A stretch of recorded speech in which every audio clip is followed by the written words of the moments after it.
From the moment we are born, we are drawn to animals. Like us, they embody the wonder of experience of life on Earth. We need only to look to children to see that it is in our very nature to be kind to animals. As a society, we cherish our pets and abhor cruelty. When we watch animals express joy, we share their joy. And when they feel pain, we wince at their suffering. By and large, we are compassionate people. Yet all around us, hidden from our view, is an animal welfare disaster of a magnitude this planet has never known. Most animals raised into human care today, millions upon millions, are living lives of abject misery in factory farms.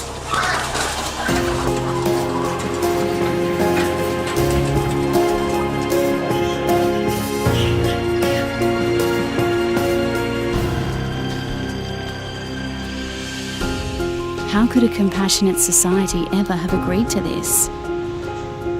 The truth is, we didn't. I had no idea that millions of animals are being kept like this. Seriously, I had no idea. This is a bombshell. I had thought that the law protected all animals from cruelty. I'd thought so too. But then I learned I was wrong. Many people assume that it was learning about Australia's live export trade that changed my career path from being a police officer to an animal advocate.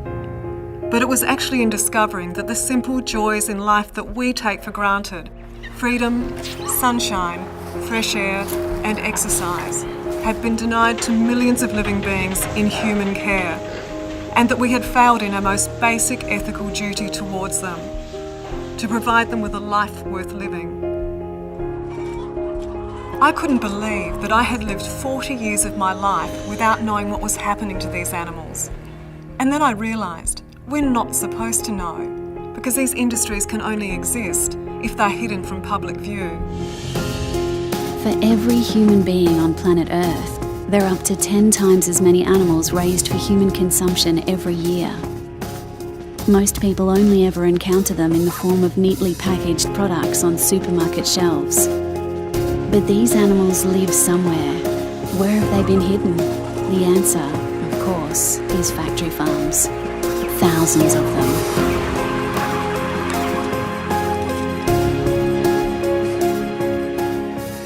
These are highly intelligent creatures who feel pain and who will respond to kindness and affection if given the chance. These animals are no different to our pets at home. I can't believe in this day and age millions of hens are still confined to cages with no quality of life whatsoever. I was shocked to learn that it's legal to keep mother pigs practically immobilised in factory farms. They can't even turn around. It's like waking up each day just to suffer. And then the first time that they ever get to see the outside world, the world that they were meant to live in, is the last day of their lives as they're trucked off to slaughter. Humanity has shown itself capable of such greatness. If you look back at what we as a species have achieved, it is phenomenal. But along the way, some of us have forgotten to treat those who share this world with us kindly. Over the past 50 years, the industrialisation of farming has led to millions of animals raised for food being treated as mere units in a production line. To make them fit into cruel and unnatural systems, factory farmers routinely cut bits and pieces off live baby animals without anaesthetic. Severely confined, all of their natural behaviours that bring joy and quality of life are denied. Producing factory-farmed animal products en masse has led to cheaper prices, increased demand, and more animal suffering. But consumers were never told that cheaper means crueler, and that animals have been paying a terrible price, that animals have, in fact, been brought into this world only to suffer. But the cost of factory farming extends far beyond animals. According to the UN, raising animals for food contributes more to climate change than all of the world's planes, trains and automobiles combined. Not to mention contributing to water pollution, species extinction and almost every other major environmental threat. The reality is, factory farms use more food than they produce, which leaves less food for everyone else. At a time when globally, nearly 1 billion people are suffering from malnutrition, 1/3 of the world's edible cereal harvest is being fed to farm animals. That cereal would be enough to feed about 3 billion people. So why haven't governments stepped in to stop this? Because animals can't vote. But thankfully, we don't need government action to create a kinder world for these animals. The choices we make can set them free. Around the world, consumer choice is driving change. We believe in a world without factory farming. I believe in a world without factory farming. I believe I believe in a world without factory farming. Without factory farming. I believe in a world without factory farming. So how can we make it possible? Factory farming is the only way to meet the current demand for these products, a demand that would never have existed had we known how these animals were being treated. Now that their secret is out, we have the chance to change that demand to one that will ensure a kinder world for these animals. It's as simple as refusing to buy factory farm products and making kinder choices. So, here's how we're going to make it possible. I'm refusing to buy factory farmed products. I'm making it possible by eating less meat. I'm choosing to be meat-free. Head to makeitpossible.com to make your personal pledge. While you're there, get the action pack.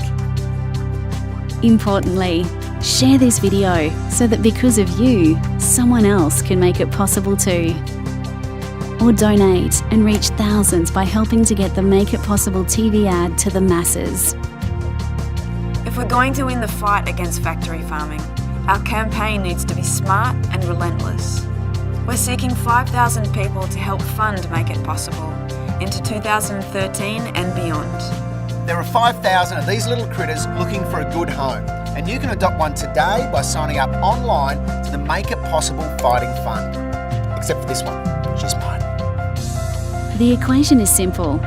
For every person told, every video shared, someone who is unknowingly supporting factory farming is given the power to join us in making informed, kinder choices. All animals deserve to be provided with a life worth living. Just like Lucy here. Right, Lucy? That was a yes.